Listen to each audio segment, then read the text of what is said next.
اعوذ باللہ من الشیطان الرجیم بسم اللہ الرحمن الرحیم رب زدنی علما رب زدنی علما رب اشرح لی صدری ویسر لی امری واحلل عقدۃ من لسانی یفقہوا قولی واجعلنی وزیرا صلی اللہ وسلم تسلیما کثیرا کثیرا برحمتک یا ارحم الراحمین اللہم اغفر لی والمؤمنین والمؤمنات والمسلمین والمسلمات اللہم بارک لی فی الموت فی بعد الموت یا ارحم الراحمین یا ارحم الراحمین یا ارحم الراحمین یا غفور الرحیم۔ السلام علیکم رحمۃ اللہ وبرکاتہ۔ شروع اللہ کے نام سے جو نہایت مہربان بہت رحم والا ہے۔ چھٹا سپارہ سورہ مائدہ کی تفسیر شروع کرتی ہوں 5ویں رکوع سے۔ اللہ قبول فرما۔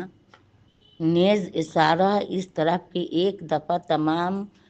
کتاب کے نازل ہونے میں جیسا کہ اہل کتاب درخواست کرتے ہیں وہ خوبی نہیں جو حسب حاجت اور حسب موقع متفرق نازل ہونے میں ہے، کیونکہ ہر کوئی اپنی ضرورت کے موافق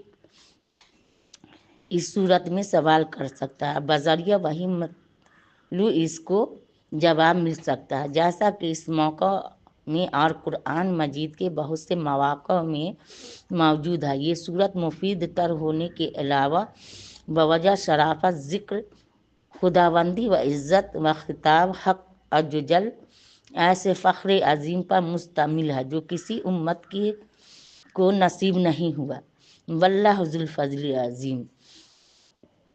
جس صحابی کی بھلائی میں یا اس کے سوال کے جواب میں کوئی آیت نازل ہوئی وہ اس کے مناقب میں شمار ہوتی ہے، اور اختلاف کے موقع میں جس کی رائے یا جس کے قول کے موافق وہی متواتری قیامت تک ان کی خوبی اور نام نیک باقی رہے گا۔ یعنی کہ جو صحابہ قرآن شریف کے بارے میں سوال کرتے تھے یا اس کا جواب آپ صلی اللہ علیہ وسلم سے سنتے تھے، وہی کے بارے میں ہے کہ جو سوال کین اور کے سب جواب کو سنیں او پر عمل کین تو کا نیکی قیامت تک اس صحابہ کو ملتا رہے گا۔ اللہ نبی صلی اللہ علیہ وسلم کی جو امت بھی اے پر جمی رہے گی مضبوطی کے ساتھ، اللہ تعالیٰ ان کو بھی انشاءاللہ ثواب دارین دیں گے۔ سو کلالہ کے متعلق، کلالہ کا پہلے ذکر ہو چکا ہے کہ عورت کا حصہ ہے، کا حق ہے، اور یتیم کا، اور رشتہ دار قرابت دار اور بیٹی کا اللہ تعالیٰ سارے بات کو میں دے دین ہے۔ اب آپ صلی اللہ علیہ وسلم کی امت کا کام ہے کہ کو مضبوطی سے اپنا پکڑے رہے۔ سو کلالہ کے متعلق سوال و جواب کا ذکر فرما کر اس میں اس طرح بالعموم سوالات اور جوابات کی طرف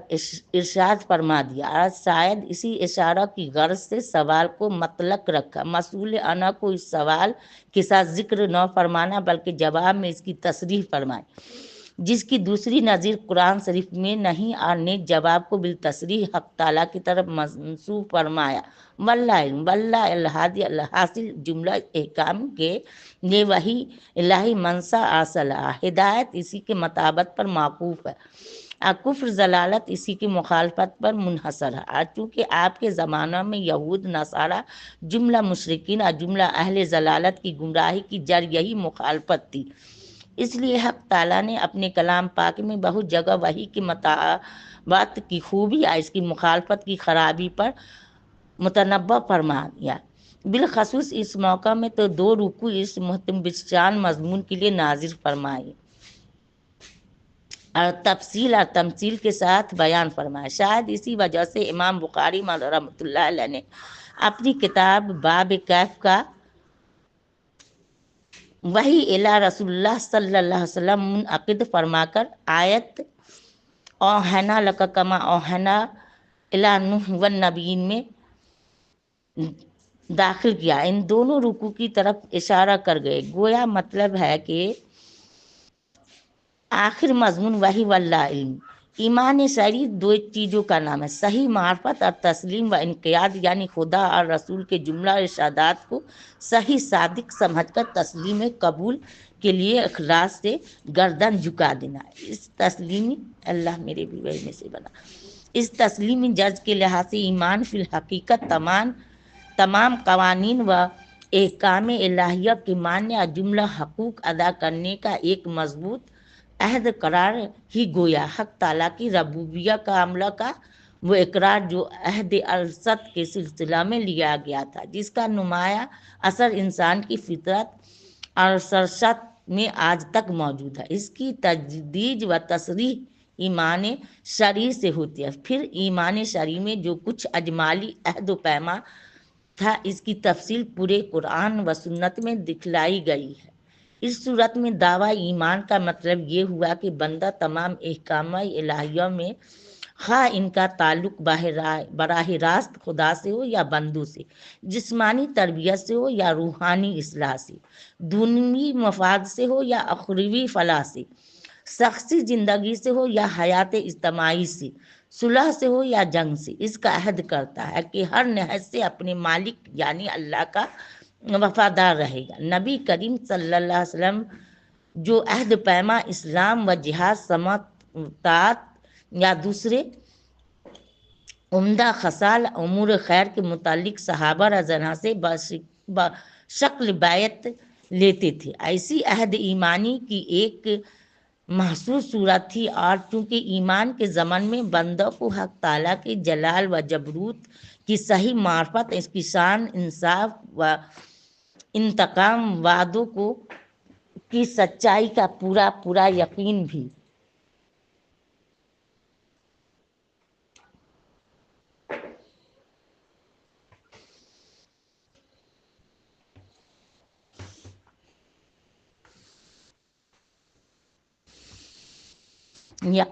حاصل ہو چکا ہے۔ اس کا مقتضا یہ ہے کہ وہ بدعہدی اور غداری کے مہلک عواقب سے ڈر کر اپنے تمام عہدوں کو جو خدا سے، بندوں سے یا خود اپنے نفس سے کیے ہوں، اس طرح پورا کرے کہ مالک حقیقی کی وفاداری میں کوئی فرق نہ آنے پائے۔ اس تقریر کے موافق عقود عہد کی تفسیر میں جو مختلف چیزیں سلف سے منقول ہیں، ان سب میں تطبیق ہو جاتے ہیں۔ آیت میں ایمان والوں کے لفظ سے خطاب فرمانے کا لطف مزید حاصل ہوتا ہے۔ سورہ نساء میں گزر چکا کہ یہود کو ظلم و بدعہدی کی سزا میں بعض حلال طیب چیزوں سے محروم کر دیا گیا تھا، جن کی تفصیل 22 رکوع سورہ انعام میں ہے۔ اس امت مرحومہ کو ایفائے عہد کی ہدایت کے ساتھ ان چیزوں سے بھی منتفع ہونے کی اجازت دی گئی، یعنی اونٹ، گائے، بھیڑ، بکری، اسی جنس کے تمام اہلی اور وحشی پالتو اور جنگلی چوپائے مثلا ہرن، نیل گائے وغیرہ تمہارے لیے حالت میں حلال کیے گئے، بخبر ان حیوانات یا حالات کے جن کے متعلق حق تعالیٰ قرآن کریم میں نبی کریم صلی اللہ علیہ وسلم کے زبانی تمہاری جسمانی یا روحانی یا اخلاقی مصلحت کے لیے ممانعت فرما دی ہے۔ غالباً اس سے مراد وہ چیزیں ہیں جو اس رکوع کی تیسری آیت میں بیان کی گئی ہیں، یعنی محرم کو صرف خشکی کے جانور کا شکار جائز نہیں، دریائی شکار کی اجازت ہے، اور جب حالت احرام کی رعایت اس قدر ہے کہ اس میں شکار کرنا ممنوع ٹھہرا تو خود حرم شریف کی حرمت کا لحاظ اس سے کہیں زیادہ ہونا چاہیے، یعنی حرم کے جانور کا شکار محرم و غیر محرم سب کے لیے حرام ہوگا، جیسا کہ عموم سے مترسح ہوتا ہے۔ جس خدا نے تمام مخلوقات کو پیدا کیا، پھر کمال حکمت سے ان میں باہم فرق مراتب رکھا، ہر نوع میں اس کی استعداد کے موافق جدا جدا فطری خاص وقوع ودیت کیے، زندگی اور موت کی مختلف صورتیں تجویز کی، بلا شبہ اس خدا کو اپنی مخلوقات میں یہ حق حاصل ہے کہ اپنے اختیار کامل علم محیط حکمت بالغہ کے اقتضاء سے جس چیز کو جس کس کے لیے جن حالات میں چاہے حلال یا حرام کر دے، یعنی جو چیزیں حق تعالیٰ کی عظمت و معبودیت کے لیے علامات اور نشانات خاص قرار دی گئیں، ان کی بے حرمتی مت کرو۔ ان میں محرم محترم بیت اللہ شریف، جمرات، صفا مروہ، حدا، احرام، مساجد، کتب سماعیہ وغیرہ تمامی حدود، فرائض اور احکام دینیہ شامل میں آ گئی۔ ان نشانیوں میں سے بعض مخصوص چیزوں کا جو مناسک سے متعلق میں ذکر فرماتے ہیں، جیسا کہ اس سے پہلے آیت میں بھی محرم کے بعض احکام ذکر کیے گئے تھے۔ ادب والے مہینے 4 ہیں: توبہ، رکوع 5، ذوالقعدہ، ذوالحجہ، محرم، رجب۔ ان کی تعظیم و احترام یہ ہے کہ دوسرے مہینوں سے بڑھ کر ان میں نیکی اور تقوی کو لازم پکڑے اور شر اور فساد سے بچنے کا اہتمام کیا جائے، خصوصاً حجاج کو ستا کر اور دکھ کر کے حج بیت اللہ سے نہ روکا جائے۔ گو امور سال کے 12 مہینوں میں واجب العمل ہے، لیکن ان محترم مہینوں میں بالخصوص بہت زیادہ مؤکد قرار دیے گئے۔ باقی دشمنان اسلام کے مقابلہ میں حاجمانہ اقدام تو جمہور کا مذہب یہ ہے، بلکہ ابن جریر نے اس موقع اس پر اجماع نقل کیا ہے کہ اس کی ان مہینوں میں ممانعت نہیں رہی۔ اس کا بیان سورہ توبہ میں آئے گا انشاءاللہ۔ قلائد قلادہ کے جمع ہے، جس سے مراد وہ رہا یا پٹا جو ہدی کے جانور کے گلے میں نشان کے طور پر ڈالتے تھے، تاکہ ہدی کا جانور سمجھ کر اس کے تعرض نہ کیا جائے اور دیکھنے والوں کو اسی جیسا عمل کرنے کی ترغیب بھی ہو۔ قرآن کریم نے ان چیزوں کی تعظیم و حرمت کو باقی رکھا، ہدی یا اس کی علامات سے تعرض کرنے کو ممنوع قرار دیا۔ بظاہر یہ شان صرف مسلمانوں کی ہے، یعنی جو مخلص مسلمان حج عمرہ کے لیے جائیں ان کی تعظیم و احترام کرو، ان کی راہ میں روڑے مت اٹکاؤ۔ آج جو مشرکین حج بیت اللہ کے لیے آتے تھے، اگر وہ بھی اس آیت کے عموم میں داخل ہوں، کیونکہ وہ بھی اپنے ذام عقیدہ کے موافق خدا کے فضل و قرب اور خوشنودی کے طالب ہوتے تھے، تو کہنا پڑے گا کہ یہ حکم اس وقت سے پہلے کا ہے جبکہ منادی کرائی گئی، یعنی حالت احرام میں شکار کی جو ممانعت کی گئی تھی وہ احرام کھول دینے کے بعد باقی نہیں رہی۔ پچھلی آیت میں جن شاعر کو حق تعالیٰ نے منظم و محترم قرار دیا تھا، 6 ہجری میں مشرکین مکہ نے ان سب کی اہانت کی۔ نبی کریم صلی اللہ علیہ وسلم اور تقریباً 1500 صحابہ ماہ ذوالقعدہ میں محض عمرہ ادا کرنے کے لیے مدینہ طیبہ سے روانہ ہوئے۔ حدیبیہ کے مقام پر پہنچ کر مشرکین نے اس مذہبی وظیفہ کے بجا آوری سے روک دیا اور نہ حالت احرام کا خیال کیا، نہ کعبہ کی حرمت کا، نہ محترم مہینہ کا، نہ حدا و قلائد کا۔ مسلمان شاعر اللہ کی اس توہین اور مذہبی فرائض سے روک دیے جانے پر ایسی ظالم اور وحشی قوم کے مقابلہ میں جس قدر بھی غیظ و غضب اور بغض عداوت کا اظہار کرتے وہ حق بجانب تھے۔ آجوں سے انتقام سے برافروختہ ہو کر جو کارروائی بھی کر بیٹھتے وہ ممکن تھی، لیکن اسلام کی محبت و عداوت دونوں جچی تلی ہے۔ قرآن کریم نے ایسے جابر ظالم دشمن کے مقابلہ پر بھی اپنے جذبات کو قابو میں رکھنے کا حکم دیا۔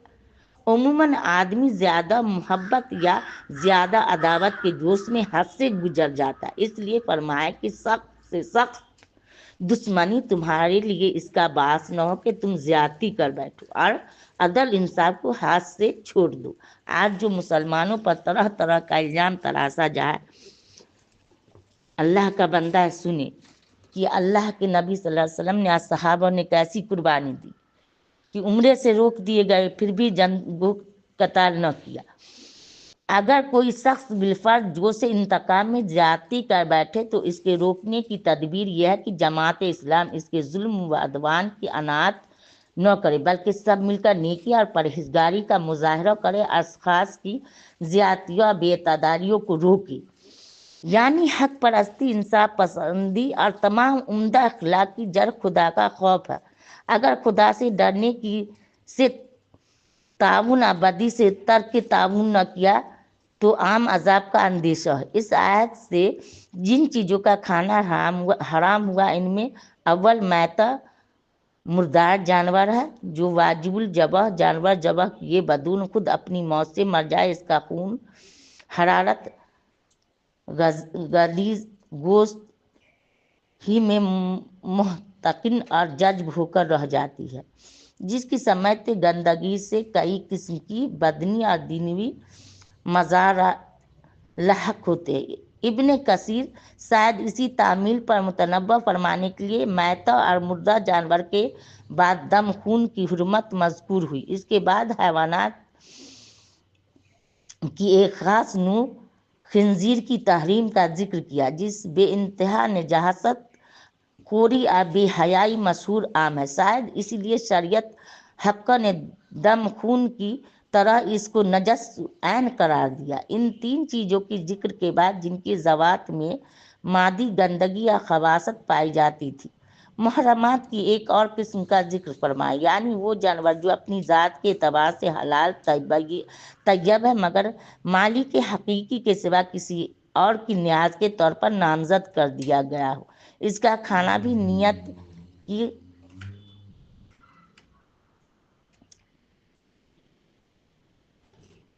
کی خباثت عقیدہ کی گندگی کے بنا پر حرام ہے۔ کسی جاندار کے جان صرف اسی مالک و خالق کے حکم اور نام پر لی جا سکتی ہے جس کے حکم اور ارادہ سے اس پر موت حیات طاری ہوتی ہے، باقی وغیرہ وغیرہ مذبوح جانور سب میتہ کے حکم میں داخل ہے، جیسا کہ 7 ملک ہیں، جیسے جاہلیت میں ان سب چیزوں کو کھانے کی عادت تھی، اس لیے اس قدر تفصیل سے ان کا بیان فرمانا، یعنی بہتان بہتا ہوا خون، انعام رکوع 18 تھوڑا سا پہلے حدیث کے ادب و احترام کا ذکر فرمایا تھا، یعنی وہ جانور جو تقرب اللہ کے گھر سے خدا واحد کی سب سے پہلی عبادت گاہ کے نیاز کے طور پر ذبح کیا جاتا ہے، اس کے بالمقابل اس جانور کا بیان فرمایا جسے خدا کے سوا کسی دوسرے کے نام پر یا خانہ خدا کے سوا کسی دوسرے مکان کی تعظیم کے لیے ذبح کیا جائے۔ موضوع قرآن فائدہ اس دوسری صورت میں بھی فی الحقیقت نیت نظر غیر اللہ ہی کی ہوتی ہے، گو ذبح کے وقت زبان سے بسم اللہ اللہ اکبر کہا جائے، اس تقریر کے موافق کا فرق واضح ہو گیا۔ ابن کثیر بعض مفسرین نے تقسیم کے 3 مراد لیا جو زمانہ جاہلیت میں لحم ذبیحہ وغیرہ کے بانٹنے میں استعمال ہوتے تھے، اور ایک صورت قمار جوئے کی تھی جیسے آج کل چھٹی ڈالنے کی رسم ہے، لیکن حافظ عماد الدین ابن کثیر وغیرہ محققین کے نزدیک رائج یہ ہے کہ ازلام سے مراد وہ تیر ہیں جن سے مشرکین مکہ کسی شکار اور تردید کے وقت اپنے ارادوں اور کاموں کا فیصلہ کرتے تھے۔ یہ تیر خانہ کعبہ میں قریش کے سب سے بڑے بت ہیبل کے پاس رکھتے تھے، ان میں سے کسی پر امرنی ربی لکھا تھا، میرے پروردگار نے حکم دیا، کسی پر نہانی ربی تحریر تھا، میرے رب نے مجھ کو منع کر، اس طرح ہر تیر پر یوں ہی اٹکل پنچو باتیں لکھ چھوڑی تھی۔ جب کسی کام میں تذبذب ہوا تو تیر نکال کر دیکھ لیا، اگر امرنی ربی والا تیر نکل آیا تو کام شروع کر دیا، اس کے خلاف نکلا تو رک گئے، والا ہزائل قیاس، گویا بتوں سے ایک قسم کا مشورہ استناد تھی۔ چونکہ اس رسم کا متنبع خالص جہل شرک ہم پرستی افرا اللہ پڑتا تھا، اس لیے قرآن کریم نے متعدد مواقع میں نہایت تغلیظ و تشدید کے ساتھ اس کی حرمت کو ظاہر فرمایا ہے۔ اس تقریر کے موافق ازلام کا ذکر نسب کی مناسبت سے ہوا اور مردار خون خنزیر وغیرہ نہایت ہی خبیث اور گندی چیزوں کی تحریم کے سلسلہ میں منسلک کر کے بتلا دیا کہ اس کی معنوی اعتقادی نجاست و خباثت ان چیزوں سے کم نہیں، جیسا کہ ایک دوسری آدمی رجس کے اطلاق سے ظاہر ہوتا ہے۔ یہ آیت اس وقت نازل ہوئی جبکہ زندگی کے ہر شعبہ، علوم ہدایت کے ہر باب کے متعلق اصول و قواعد ایسی طرح منہمد ہو چکے تھے اور فروع و جزیات کا بیان بھی اتنی کافی تفصیل جامعیت سے کیا جا چکا تھا کہ پیروان اسلام کے لیے قیامت تک قانون الہی کے سوا کوئی دوسرا قانون قابل التفات نہیں رہا تھا۔ نبی کریم صلی اللہ علیہ وسلم کی تربیت سے ہزاروں سے متجاوز خدا پرست جاں باز اور سرفروش ہادیوں اور معلموں کی ایسی عظیم الشان جماعت تیار ہو چکی تھی جس کو قرآنی تعلیم کا مجسم نمونہ کہا جا سکتا تھا۔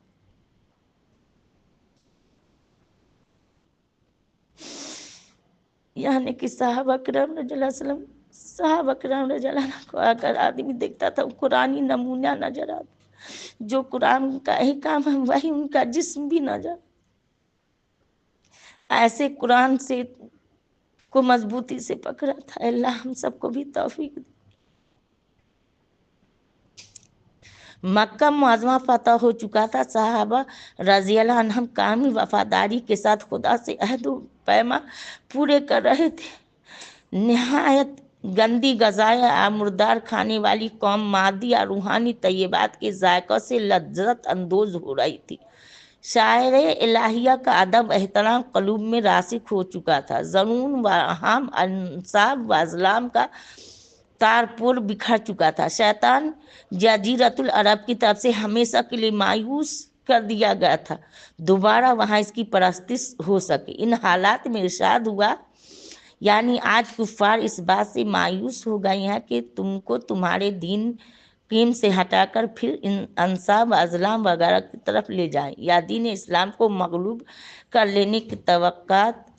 باندھے، یا احکام دنیا میں کسی تحریف و تبدیل کی امید قائم کر سکے۔ آج تم کو کامل مکمل مذہب مل چکا جس میں کسی ترمیم کا آئندہ امکان نہیں۔ خدا کا انعام تم پر پورا ہو چکا جس کے بعد تمہاری جانب سے اس کے ضائع کر دینے کا کوئی اندیشہ نہیں۔ خدا نے ابدی طور پر اسی دین اسلام کو تمہارے لیے پسند کر لی۔ سبحان اللہ۔ اس لیے اب کسی ناسک کے آنے کا بھی احتمال نہیں۔ ایسے حالت میں تم کفار سے خوف کھانے کی کوئی وجہ نہیں، وہ تمہارا کچھ بھی نہیں بگاڑ سکتے۔ البتہ اس محسن جلیل اور منعم حقیقی کی ناراضی سے ہمیشہ ڈرتے رہو، جس کے ہاتھ میں تمہاری ساری نجاح و فلاح کل وسود و ضیاء ہے۔ گویا اس پر متنبہ فرما دیا کہ آئندہ مسلم قوم کو کفار سے اس وقت تک کوئی اندیشہ نہیں جب تک ان میں خشیہ الہیہ یعنی خدا کا خوف، خشیہ الہیہ تقوی کی شان موجود رہے۔ فائدہ، یعنی اس کے اخبار و قصص میں پوری سچائی، بیان میں پوری تاثیر، قوانین احکام میں پورا تسلط و اعتدال موجود ہے۔ جو حقائق کتب سابقہ اور دوسرے ادیان سماویہ میں محدود و ناتمام تھی، ان کی تکمیل تعلیم اس دین میں قیم سے کر دی گئی۔ قرآن و سنت نے حلت و حرمت وغیرہ کے متعلق تنصیصاً و تعلیلاً جو احکام دیے، ان کا اظہار و ایضاح تو ہمیشہ ہوتا رہے گا، لیکن اضافہ یا ترمیم کی مطلق گنجائش نہیں چھوڑی۔ سب سے بڑا احسان تو یہ ہے کہ اسلام جیسا مکمل ابدی قانون اور خاتم الانبیاء جیسا نبی تم کو مرحمت فرمائے، صلی اللہ علیہ وسلم، صلی اللہ علیہ وسلم۔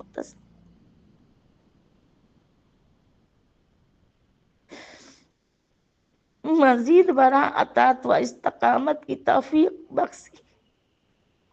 روحانی غذا و دنیوی نعمتوں کا دسترخوان تمہارے لیے بچھا دیا، حفاظت قرآن، غلبہ اسلام، اصلاح عالم کے سامان مہیا فرما دیے۔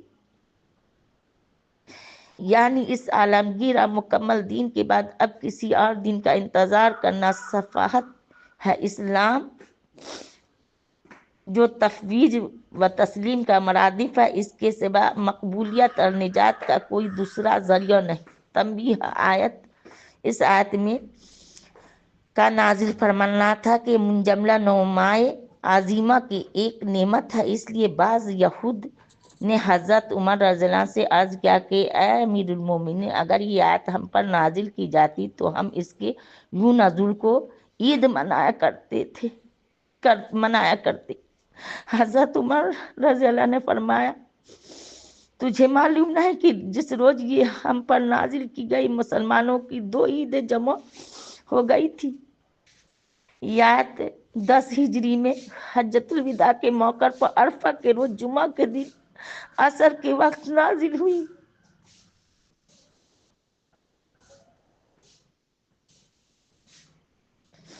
جبکہ میدان عرفات میں نبی کریم صلی اللہ علیہ وسلم اونٹنی کے گرد 40,000 سے زائد اتقیاء و ابرار رضی اللہ عنہم کا مجمع کثیر تھا۔ اس کے بعد صرف 81 روز حضور اقدس صلی اللہ علیہ وسلم اس دنیا میں جلوہ افروز رہے، یعنی آخری حجۃ الوداع کے بعد 81 روز آپ صلی اللہ علیہ وسلم دنیا میں، یعنی حلال حرام کا قانون تو مکمل ہو چکا، اس میں اب کوئی تغیر تبدل نہیں ہو سکتا۔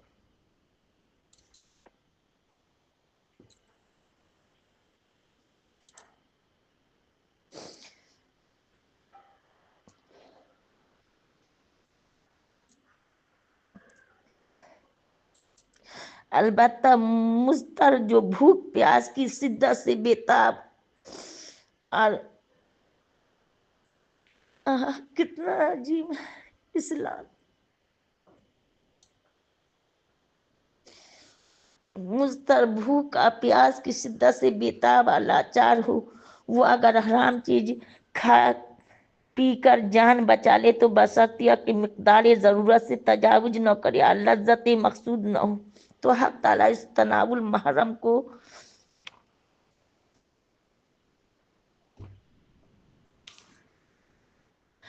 اپنی بخشش اور مہربانی سے معاف فرما دے گا۔ گویا وہ چیز تو حرام ہی رہی مگر اسے کھا پی کر جان بچانے والا خدا کے نزدیک مجرم نہ رہا۔ یہ بھی اتمام نعمت کا ایک شعبہ ہے۔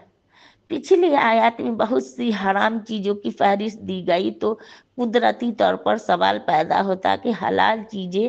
کیا کیا ہیں۔ اس کا جواب دے دیا کہ حلال کا دائرہ تو بہت وسیع،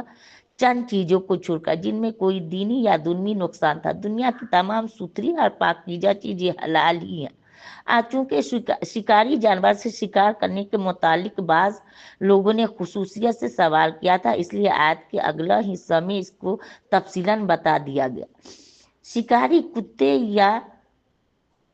باز وغیرہ سے شکار کیا ہوا جانور ان شرط سے حلال ہے: شکاری جانور سیدھا ہوا ہو، شکار پر چھوڑا جائے، اسے اس طریقہ سے تعلیم دی گئی ہو جس کی شریعت نے معتبر رکھا، یعنی کتے کو سکھلایا جائے کہ شکار پکڑ کر کھائے نہیں، اور باز کو یہ تعلیم دی جائے کہ جب اس کو بلاؤ وہ شکار کے پیچھے جا رہا ہو فوراً چلا آئے۔ اگر کتا شکار کو خود کھانے لگے یا باز بلانے سے نہ آئے تو سمجھا جائے گا کہ جب اس کے کہنے میں نہیں تو شکار بھی اس کے لیے نہیں پکڑا بلکہ اپنے لیے پکڑا۔ اسی کو حضرت شاہ صاحب رحمۃ اللہ لکھتے ہیں کہ جب اس نے آدمی کی خو سیکھی تو گویا آدمی نے ذبح کیا۔ 4، چھوڑنے کے وقت اللہ کا نام لو، یعنی بسم اللہ کہہ کر چھوڑو۔ ان 4 شرطوں کی تصریح کو نص قرآنی ہو گئی۔ 5ویں شرط جو امام ابو حنیفہ کے نزدیک معتبر ہے کہ شکاری